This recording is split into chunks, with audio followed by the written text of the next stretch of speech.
So ayun, nagja-general cleaning tayo. And i-share ko lang sa inyo, ito nga ang pang-extend ng table na nabili ko dito sa TikTok dahil nga sobrang laking tulong nito. Pag normal kasi na lamesa lang is ganyan lang siya. Kaso nga lang, syempre, very limited. Sorry, makalat kasi nga naglilinis ako so may alikabok. So anyways, malapad kasi yung keyboard ko tapos yung mouse medyo limited na lang yung paggagalawan. So ito, maganda na meron kayong ganito na pang-extend na table which is ganito lang siya.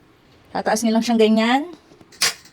And yan. Nagiging yung itsura niya. So, instead na nagsisiksik ako dito, ang keyboard tsaka ng mouse, pwedeng dito na siya. O, diba? So, extend na extend talaga siya. At ang maganda dito, ha, ito ay clamp lang siya.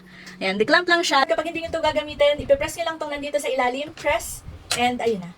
Diba? So, sobrang dali nga lang gamitin. Kaya naman, kung medyo sikip ang inyong mga office area, ang inyong desk, ayan, okay na meron kayong ganito. Kasi again, ito ay yung extended na table. Okay? So, pwede ito, kung kahit halimbawa, hindi sa office area nyo, so halimbawa, sa kainan, merong maliit na table, tapos sikip, madami kayo kunyaring food, yan, pwede nyo ilagay ito kasi di clamp lang naman siya, di clip lang siya. So, ayan, ilalagay ko sa yellow basket para makapag-check out din kayo.